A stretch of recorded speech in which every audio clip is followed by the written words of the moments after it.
अस्सलाम वालेकुम, this is Mohammad फ़ातह। कैसे हैं आप सब? उम्मीद है सब अच्छे होंगे। पिछली वीडियो में हमने we have discussed the anatomy of a candlestick chart. Now we have discussed the chart candlestick chart in a proper way so that we can make a decision how to enter in a market in a better way. Mostly investors जो हैं वो candlestick chart को use करते हैं, commonly use chart है ये, इसकी understanding बड़ी ईजी है। आपको मैंने बताया था इसके 4 पॉइंट्स होते हैं इस चार्ट के, जो हमने पिछले प्रीवियस वीडियो में डिस्कस किया था कि open, close, high and low. वो पॉइंट्स हमने डिस्कस किए हुए हैं। आपको अगर आपको वो वीडियो देखेंगे उसमें आपको आइडिया हो जाएगा कि उसको कैसे रीड करते हैं। इस वीडियो में हम आगे चल के हम आपको दिखाएंगे कि आप प्रॉपर ग्राफ की वर्किंग कैसे कर सकते हैं।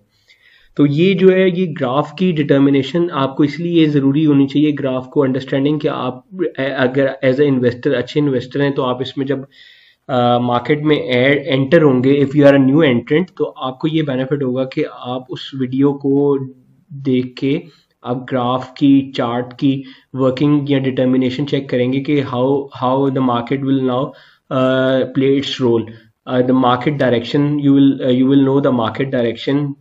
उसके अलावा फिर आपको ये हेल्प होगी कि आप किस टाइम पे मार्केट में एंट्री करेंगे और किस टाइम पे एग्जिट करेंगे। अब बड़े जितने इन्वेस्टर्स हैं वो अपनी buying and selling position charts की वर्किंग की बेसिस के ऊपर डिसाइड करते हैं। सबसे पहले आपने टाइम फ्रेम सेलेक्ट करना है कि आपने कौन सा टाइम फ्रेम सेलेक्ट करते हैं। लेट से आप ये करते हैं कि एक वीक का कर सकते हैं, एक मंथ का कर सकते हैं, एक साल का कर सकते हैं, 6 महीने का कर सकते हैं। पर मैं सजेस्ट आपको ये करूंगा, एज ए इन्वेस्टर आपको एक वीक का ग्राफ लेना चाहिए। ये जो एक कैंडलस्टिक है ये एक पूरा एक वीक रिप्रेजेंट कर रही है कि ये बुलिश ट्रेंड शो कर रहा है, ये बेरिश ट्रेंड शो कर रहा है एक वीक का।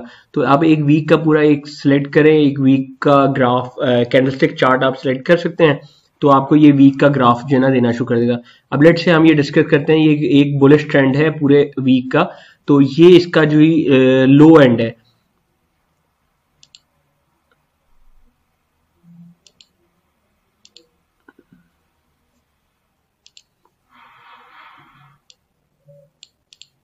ये इसका सबसे ज्यादा लो एंड है। यहाँ पे सबसे ज्यादा मार्केट जो है ना, मार्केट ने पूरे वीक में अपना, यानी कि हम ये अभी फॉरेक्स में डिस्कस कर रहे हैं ग्रेट ब्रिटेन पाउंड की और यूएस ऑस्ट्रेलियन डॉलर की, तो इसकी जो प्राइस है सबसे लो इस वक्त इस पॉइंट ऑफ टाइम पे गई थी पूरे वीक में। मार्केट स्टार्ट हुई थी यहाँ से, यहाँ इस पॉइंट से मार्केट स्टार्ट हुई थी।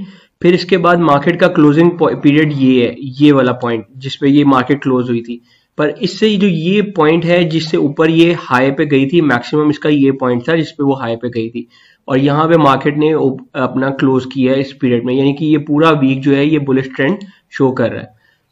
तो ये आपको इस तरह मार्केट रिप्रेजेंट करती है। इसी तरीके से ये हम कोई एक बेरिश ट्रेंड का ले लेते हैं कि ये मार्केट का सबसे जो है लो एंड था। मार्केट ने यहाँ से अपनी मार्केट स्टार्ट की थी ये लो एंड पे, और इस पे यहाँ से अपने मार्केट ने फिर ये गई ऊपर, यहाँ से मार्केट ओपन हुई थी इस पॉइंट ऑफ टाइम से, फिर मार्केट ने यहाँ पे क्लोज किया इस पॉइंट पे, और मैक्सिमम लो जो है वो ये पॉइंट था, ये वाला पॉइंट मार्केट का था। तो हाई इसका हाई और ओपनिंग जो है बिल्कुल साथ साथ है मिला हुआ, क्योंकि इसका हाई थोड़ा ही ऊपर था, ज्यादा नहीं था, जो जिसके ऊपर मैक्सिमम गई थी। पर मार्केट ने अपना बेरिश ट्रेंड शो करने के बाद ये अपनी कैंडलस्टिक को ये रेड शो कर रही है, ये नीचे यहाँ मैक्सिमम क्लोज यहाँ पे आया, पर इसकी क्लोजिंग पॉइंट ये था। मैक्सिमम लो पॉइंट जो इसका इस मार्केट में इस वीक का था वो ये था, पर यहाँ पे जाके मार्केट ने क्लोज कर दिया था।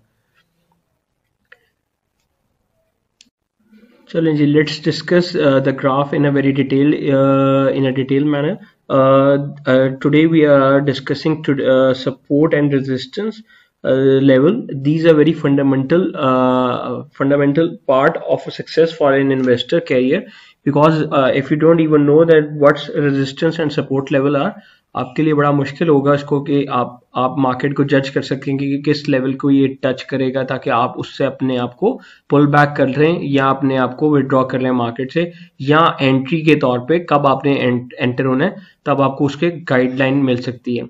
चलिए जी, लेट्स डिस्कस कि ये हमारा जो है स्टार्टिंग पॉइंट है, ये यहाँ से यहाँ तक ये स्टार्टिंग पॉइंट है। हमने यहाँ पे ऐड हुए, फिर यहाँ से हमने ये देखें, ये मार्केट का ट्रेंड ये शो कर रहा है कि ये मार्केट ऊपर तक गई। इसका ऊपर जाने का ट्रेंड इसलिए है कि ये इसलिए आपको ऊपर शो कर रहा है कि यहाँ पे काफी न्यू इन्वेस्टर्स जो है ऐड हुए इस पॉइंट ऑफ टाइम पे। जब मार्केट में न्यू इन्वेस्टर्स ऐड हुए तो यहाँ जाके इन्वेस्टर्स ने अपने आप को पुल बैक किया इस रेंज तक नीचे जाके। अब ये वो रेंज नीचे जाने की वजह क्या थी कि उसकी दो वजह हो सकती हैं कि जो इन्वेस्टर्स यहाँ पे ऐड हुए थे इस पॉइंट ऑफ टाइम पे वो इधर जाके अपना प्रॉफिट को पुल बैक कर रहे हैं, और वो पुल बैक करने के बाद उन्होंने या तो अपना प्रॉफिट पुल बैक कर लिया या कोई और इन्वेस्टर्स जो दूसरे इन्वेस्टर्स हैं उन्होंने कोई मेजर फंडामेंटल न्यूज की बेसिस के ऊपर मार्केट से अपने आप को पुल आउट किया है, यहाँ पे अपना प्रॉफिट टेक कर लिया। यहाँ पे प्रॉफिट टेकिंग करने के बाद मार्केट ने नीचे का ट्रेंड शो किया, पुल बैक किया, यानी कि ये लो लगा है मार्केट का, ये हाई है, ये लो है, and then market again with ये मार्केट दोबारा यहाँ से फिर ये नए हाई पे गई, हायर हाइस पे गई है। हायर हाइस पे जब मार्केट ने गया, यहाँ पे एक ट्रेंड था, ये हाई था, फिर लो आया, फिर हायर हाई आया, एंड देन मार्केट ने यहाँ पे ट्रेंड ये शो किया कि ये मार्केट अपवर्ड ट्रेंड की तरफ ही जाएगी। ये इन्वेस्टर को ये शो कर रहा है कि मार्केट ने अपवर्ड ट्रेंड की तरफ जाना। फिर उसके बाद ये मार्केट यहाँ पे जाके अपवर्ड ट्रेंड हुआ। अब मैं आपको लाइन ऑफ सपोर्ट और लाइन ऑफ रेजिस्टेंस के बारे में बताता हूँ। अभी हमने ये 3 पॉइंट मूव पढ़ा है, इसके बारे में ये बता रहा है कि ये अपवर्ड ट्रेंड ये शो कर रहा है। तो यहाँ पे ये जो ये पॉइंट है, यहाँ से ये मैं आपको पहले करके दिखा दूँ। ये हमारा जी पॉइंट था, यहाँ से यहाँ तक मार्केट ने ये मूव शो किया। अब ये जो है लाइन ऑफ सपोर्ट इसने यहाँ पे बनाई, यहाँ पे लाइन ऑफ सपोर्ट यहाँ पे बना दी, यहाँ पे ये। अब ये इसने लाइन ऑफ सपोर्ट बनाई है, ये लाइन ऑफ सपोर्ट यहाँ पे इस पॉइंट पे ये बना रहा है लाइन ऑफ सपोर्ट, और फिर ये लाइन ऑफ रेजिस्टेंस बना रहा है इस पॉइंट पे जहाँ पे ये अपवर्ड ट्रेंड शो कर रहा है। ये पॉइंट पे लाइन ऑफ रेजिस्टेंस शो कर रहा है, और ये लाइन ऑफ रेजिस्टेंस ये शो करना था कि हम एक्सपेक्ट करते हैं कि अगर ये इस रेजिस्टेंस लेवल को, सपोर्ट लेवल को अब ये ब्रेक करेगा तो ये प्रॉब्ली हाई जाएगा, जो कि ये अभी एक्सपेक्ट कर रहा है हमारे मुताबिक। ये गया भी है आगे, मैं आपको भी ये शो करता हूँ, ये दिखाता हूँ। ये देखें, अब ये अपवर्ड ट्रेंड, इसको जरा छोटा कर लें, फिर इसके बाद मैं आपको दिखा देता हूँ। ये देखें, ये अभी ऊपर ये अपवर्ड ट्रेंड भी इसने शो किया जिस तरह व्हाट वी आर एक्सपेक्टिंग कि ये जाएगा। मैं अब आपको ये यहाँ पे ये हमारा लाइन ऑफ रेजिस्टेंस थी, यहाँ से ये फिर पुल बैक हुआ, जिसकी वजह से इन्वेस्टर्स के साथ जो भी प्रॉब्लम था ये कि उन्होंने मार्केट में प्रेशर बहुत था, मार्केट को दोबारा बाइंग करनी थी, एक नई बाइंग की तरफ जाना था, मार्केट में उनको चार्म नजर नहीं आ रहा था। वही जिस तरह भी हमने पहले बात की है, जिसमें कि ये वो बता रहे हैं कि मार्केट जो है वो इसलिए ज्यादा ओवर पॉपुलेटेड हो गई थी कि मार्केट में जो न्यूज है, जो इन्वेस्टर्स ऐड हुए थे उन्होंने अपना प्रॉफिट पुल बैक किया कुछ फंडामेंटल न्यूज की बेसिस के ऊपर। तो ये मार्केट ने अपना ये पुल बैक शो किया। फिर ये इस पुल बैक से ये अगेन इस पुल बैक से ये मार्केट देखें, जिस तरह हम एक्सपेक्ट कर रहे थे कि मार्केट ऊपर जाएगी, ये वही ट्रेंड इसने ऊपर की जाने शो किया।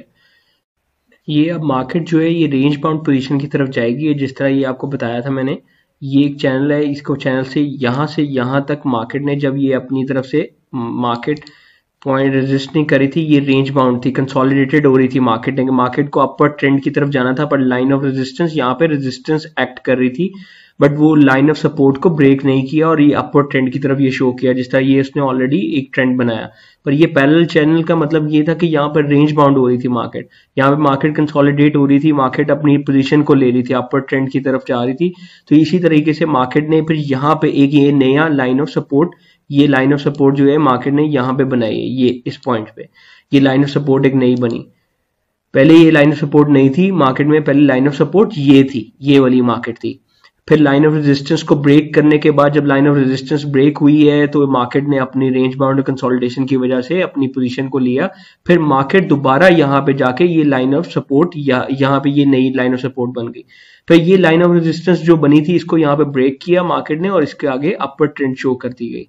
इस तरह वो मार्केट अपनी तरफ से प्रेडिक्ट करती है। ये मार्केट को प्रेडिक्ट करने के लिए 100% एक्यूरेट तो नहीं होता, बट ये it will help you out, it will help you a lot in determining the position of the market, that whether you want to add in the market or you want to pull yourself out of the market.